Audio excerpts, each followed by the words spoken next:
kita nyo naman, fresh pa. May mga blood pa siya. Marinate ko siya sa simple lang. Ano mga ingredients ko? Kasi nakalagay sa Magnolia. Baka naman. So, gagamit din ako ng mustards. Lalagyan ko lang siya ng, bibisikan ko lang siya ng asin. Ayan. Ito mo naman, pepper ko, nasa plastic lang. Ito ang aking simpleng luto recipe. Okay, ngayon, lalagyan ko siya ng mustard. So, may pangalan. Baka naman. McCormick. Ito.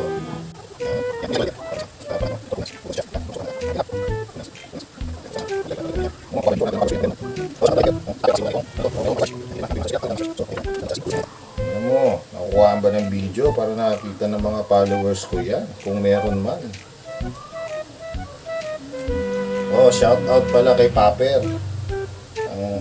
Si Paper ang pasimuno ng itong ano na to, yung merong mustard. Siyempre, hindi mawawala. Itong isa, lalagyan ko siya ng gin. Yan. Medyo pupunas lang natin yung gin. Itong isa yon para may variety. Matitikman nyo gaano siya kasarap. Pwede nyo yung subukan niya pag nakabili kayo ng beef. Okay. So, gaya sabi ko, walang edit-edit. Ipopost to para isa lang ko mamaya. Sa gusto mag-apply, pwede kayo mag-apply sa akin. Taga-edit lang ng video.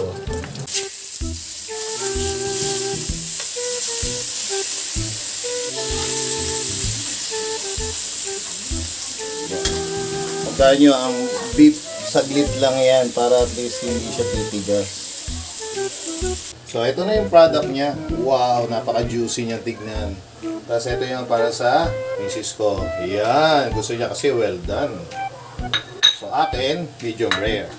So, gagawin ko, tignan natin kung tama na pagkakaluto. Siguro, tinirito ko lang siya mga, 2 minutes o 1 minute.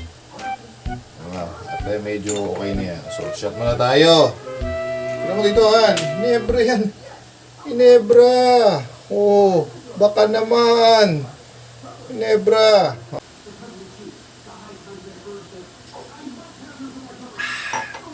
So, tingnan natin yung product. Kung okay ba siya. Focus mo nga. Kita mo. Tapos didip natin dito sa soy sauce ng Kikkoman.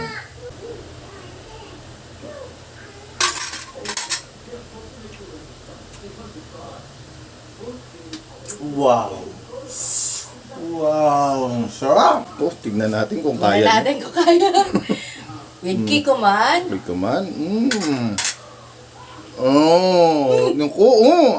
Sapol. Ang dami. Sarap. Ang dami pala. Sarap.